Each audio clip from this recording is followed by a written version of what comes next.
Hello friends, welcome back to my channel. आज हम लोग बात करने वाले घुटनों के दर्द के बारे में। किसी को भी घुटने का दर्द होता है तो अधिकतर लोग मानते हैं कि ऑस्टियोआर्थराइटिस हो गया, हड्डियां घिस गई और दर्द होना शुरू हो गया। हर एक घुटने का दर्द कोई ऑस्टियोआर्थराइटिस की वजह से होने वाला घुटने का दर्द नहीं होता है।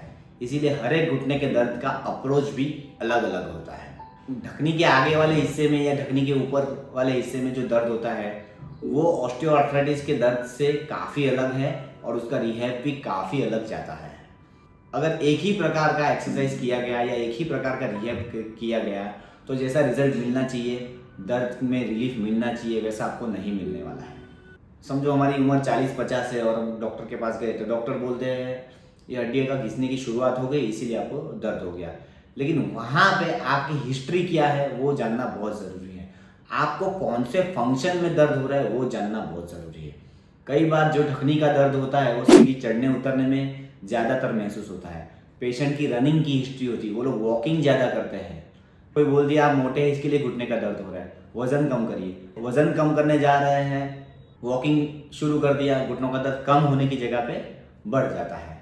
तो ऐसे जो घुटनों के दर्द है जो आगे के हिस्से में एंटीरियर नी पेन जिसको बोला जाता है, वैसे घुटनों के दर्द को ठीक करने के लिए क्या किया जाए। देखिए, एंटीरियर नी पेन वाले दर्द में ना टिपिकल फीचर्स देखे जाते हैं। हम अगर हिप जॉइंट से शुरू करें तो एक पैटर्न होती है।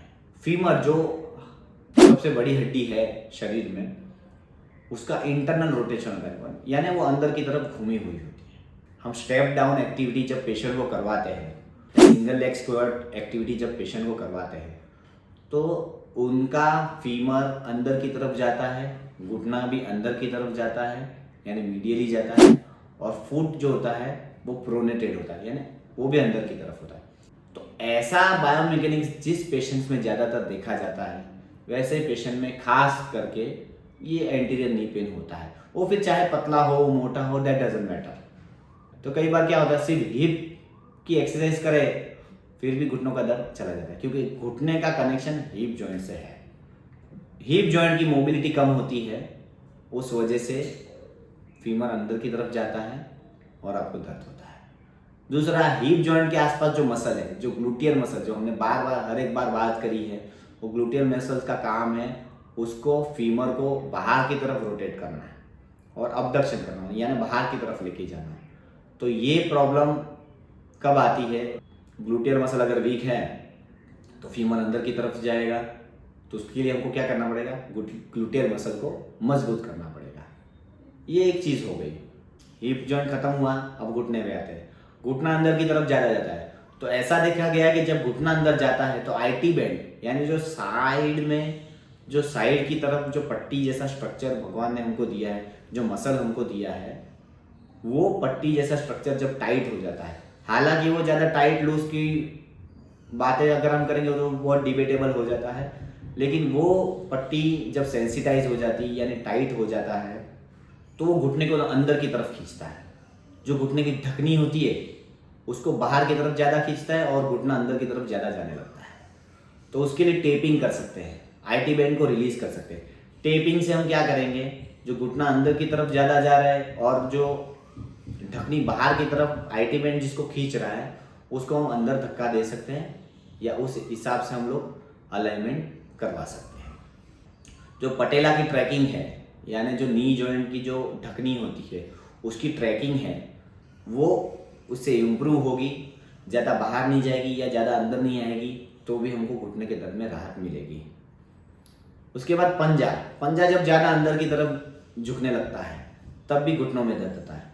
तो ये पंजा अंदर झुकने लगता है तो उसके लिए क्या करना है, हमने पिछले वीडियो में बहुत अच्छे से बात करी है। तो अगर आपको ये जानना है पंजा अंदर की तरफ जो ज़्यादा गिर रहा है उसको कंट्रोल करना है, उसके लिए क्या करना चाहिए, कौन सा फुटवेयर लेना चाहिए, कौन सी एक्सरसाइज करना चाहिए, तो पिछला वीडियो जाके आप ज़रूर देख सकते हैं। तो पंजे को अंदर जाने से बचाना है। टाइट स्ट्रक्चर जो भी है, ज़्यादातर ग्लूटियल मसल टाइट हो जाता है, आईटी बैंड टाइट हो जाता है, हैमस्ट्रिंग टाइट हो जाता है, आगे का क्वाड्रिसेप्स रेक्टस मसल टाइट हो जाता है और काफ मसल गैस्ट्रोक्नीमियस टाइट हो जाता है। तो ये टाइट स्ट्रक्चर्स को, सारे स्ट्रक्चर्स को हम अच्छी तरह से अगर रिलीज करेंगे तब ये पेन जाएगा। तो आपने नोटिस किया होगा कि घुटनों की एक्सरसाइज यहाँ पे बहुत कम है। हमें ये एंटीरियर नी पेन है उसमें ज़्यादातर जो बायोमैकेनिक्स है, यानी जो फॉल्टी दिशा में हमारा पैर, पंजा या पूरा पैर गिर रहा है, उसे हमको सुधारना है।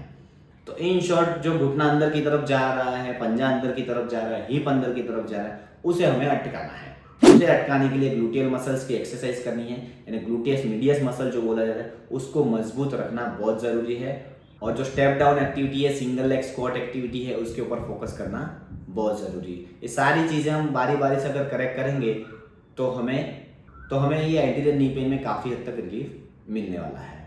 तो मोटा मोटा यही याद रखना है कि हिप जॉइंट या एंकल जॉइंट में कोई भी दिक्कत आएगी तो घुटना अंदर की तरफ जाने वाला है, उसकी वजह से एंटीरियर यानी आगे की तरफ घुटनों में दर्द होता है, तो उसको बायोमैकेनिकल करेक्शन की ज़रूरत है, ना कि वो ऑस्टियोआर्थराइटिस है और उसे स्कैन्स करके या ये सारी चीज़ें या ऑपरेशन के बारे में सोच के चिंता करने की ज़रूरत है। उसको सिर्फ बायोमैकेनिकल करेक्शन हम proper exercise, proper muscle training, proper neuromuscular control ला के अगर देंगे तो हमें काफ़ी हद तक एंटीरियर नी पेन में राहत मिलने वाली है। ये जो एक एक्सरसाइज मैंने ग्लूटियस मीडियस की आपको बताई है, वो आप ज़रूर करिए और मुझे कमेंट्स में ज़रूर बताइए कि आपको ये घुटने के दर्द में कितना % रिलीफ मिल रहा है। अगर आपको मेरा कंटेंट अच्छा लग रहा है, अगर आपको कोई भी फ़ायदा हो रहा है, अगर आपको दर्द में रिलीफ मिल रहा है, अगर आपको ये प्रॉब्लम्स जो हो रही है, घुटनों के दर्द है, एंकल पेन है, जो दर्द जो आपको हो रहे हैं, उसके रीजंस जानने में मज़ा आ रहा है, तो मुझे कमेंट्स में ज़रूर बताइए। Thank you guys, see in the next video.